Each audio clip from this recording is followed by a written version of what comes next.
connection and the relationship between coach and rider, or coach and team, is absolutely at the centre of everything that I do. My job as a coach is not necessarily to coach and win Olympic medals. I've never won an Olympic medal. The medals belong to the riders and the performances belong to the riders.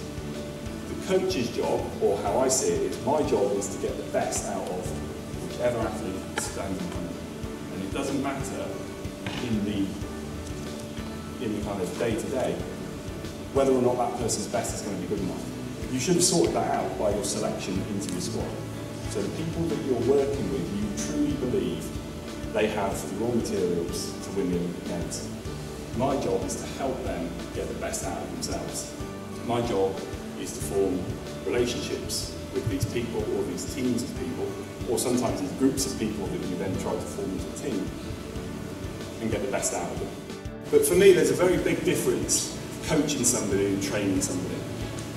Training is all about the kind of my background, the sports science, the exercise physiology, understanding what happens to a muscle if you put it under a certain stress or load, or how the cardiovascular system within a human body adapts to training or heat or altitude or high intensity training or low intensity training, whatever it might be.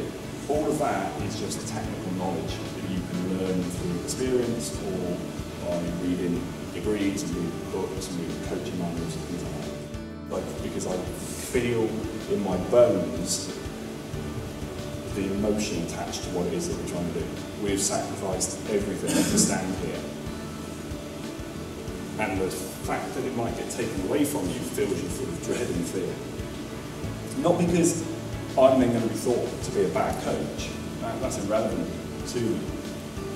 By the time we get to the race, all I really want is for the lads, or what was the girls, to get the best out of themselves and really do themselves justice.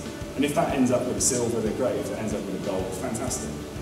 But if we go there and we don't get the best out of ourselves, even if we win gold, we've actually failed. And we will be pretty honest with ourselves a couple of weeks down the line. For me, world class means that you're probably, in certain sports, top 10 in the world. Something like that. You're world class. You're in the top 10. For me, world class isn't really good enough. It was never what I set out to achieve. What I wanted to do, from a coaching point of view and from a team point of view, was become world leading.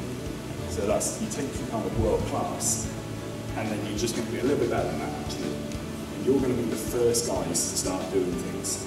You're going to be the innovators. You're going to be the people who kind of pave the way, knowing full well that the competition are always just going to walk up the path behind you.